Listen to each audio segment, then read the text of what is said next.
Fala moçada, tudo bem? Aqui é o professor Davi Militão, professor de História, para o nosso terceiro vídeo sobre a Primeira Guerra Mundial, beleza? Então vamos lá. Vou dividir as etapas da Primeira Guerra Mundial em três: guerra de movimento, guerra de trincheiras e, novamente, guerra de movimento, beleza? Então, primeira etapa agora, guerra de movimento. Vamos lá, gente. A guerra de movimento, ela acontece primeiramente em 1914, já, né, em agosto de 14, e vai mais ou menos até novembro e dezembro do mesmo ano.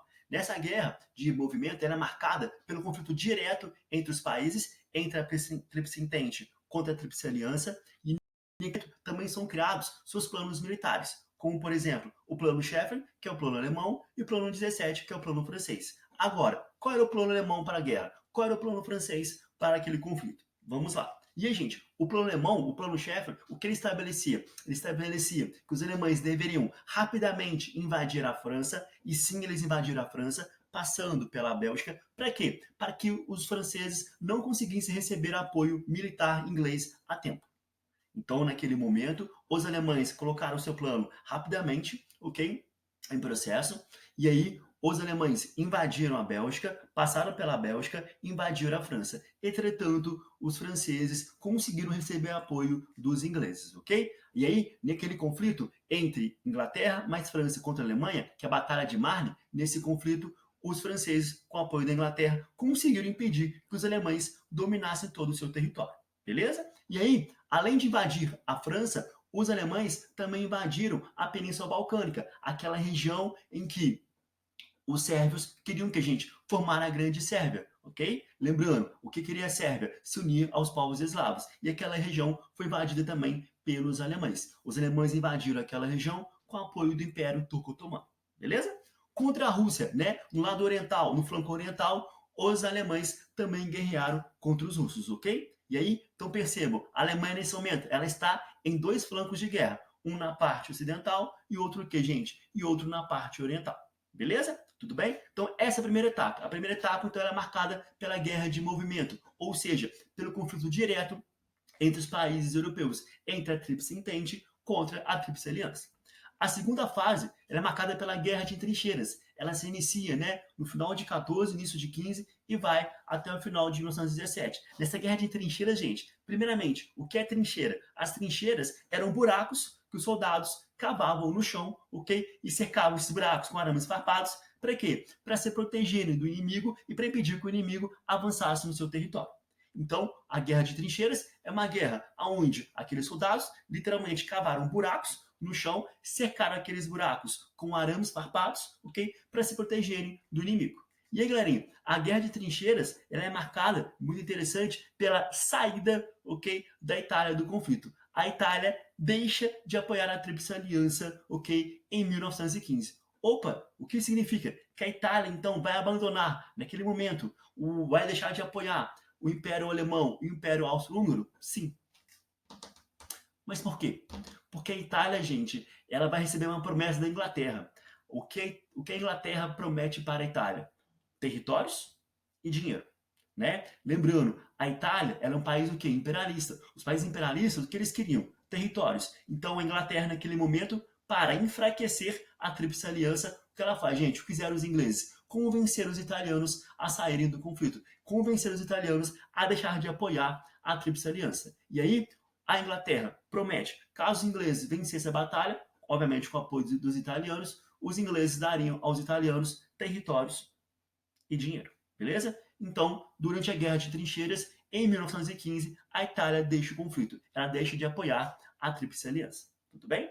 Além disso, essa fase é marcada, né, pela utilização em massa, né, de inovações tecnológicas durante a guerra, né? Por exemplo, o uso das armas químicas, né? As armas químicas naquele momento foram extremamente utilizadas. Por quê, gente? Vamos lá. Para aqueles soldados e para que eles conseguissem avançar no território inimigo, para que eles conseguissem ultrapassar essas trincheiras, eles inventaram então as armas químicas. As armas químicas eram poderosas e matavam os inimigos rapidamente, ok? Então, qual era a crença? Por que jogavam as armas químicas nos seus inimigos? Algo tão cruel, né? Bastante cruel. Porque, gente, o que eles imaginavam? Que a guerra, né?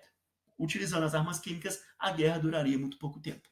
E aí, naquele momento, os soldados, então, vejo na imagem, jogavam as armas químicas para quê, gente? Para avançar o território inimigo. Tudo bem? Beleza? Outras inovações tecnológicas, nós temos também os usos de tanques, aviões, metralhadoras, submarinos, sim, submarinos foram utilizados, né, durante a Primeira Guerra Mundial, inclusive, né, navios brasileiros, navios mercantis brasileiros foram atacados por submarinos alemães, sim, ok? Fomos atacados pelos alemães no Oceano Atlântico. Enfim, é muito interessante imaginar o seguinte, gente, os alemães, por exemplo, os ingleses também, eles vão acoplar nos seus aviões metralhadoras, sobrevoavam as trincheiras, né, e tentavam o que, gente? Matar o inimigo. Tudo bem? Beleza? E aí tá aqui para vocês uma imagem sobre, né, as inovações tecnológicas. Beleza? Entretanto, essa fase ela também é marcada pela saída da Rússia da guerra. A Rússia sai do conflito, a Rússia, né, sai da Tríplice Entente e também é marcado pela entrada dos Estados Unidos no conflito. Agora, por que os norte-americanos entraram no conflito? Porque os russos, né, saíram do conflito. Queridos, nesse momento, a Rússia, durante a Primeira Guerra Mundial, ela perdeu milhares e milhares de pessoas, ok?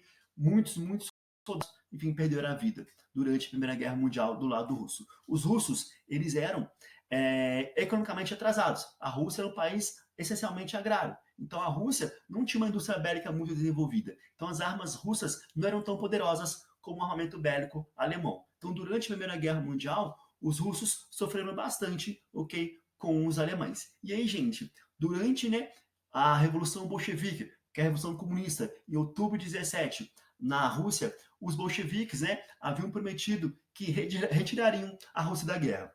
E aí, após a Revolução Bolchevique, após o Lenin, né, promover a Revolução Bolchevique com o apoio do povo russo, eles retiraram a Rússia da guerra. A Rússia estava naquele momento, né, enfraquecida militarmente, o povo estava morrendo de fome, tá? Naquele momento, pra vocês terem uma ideia, era comum a prática do canibalismo na Rússia. Havia canibalismo? Sim, gente, faltava comida. O povo não tinha o que comer. E aí pegavam os mortos.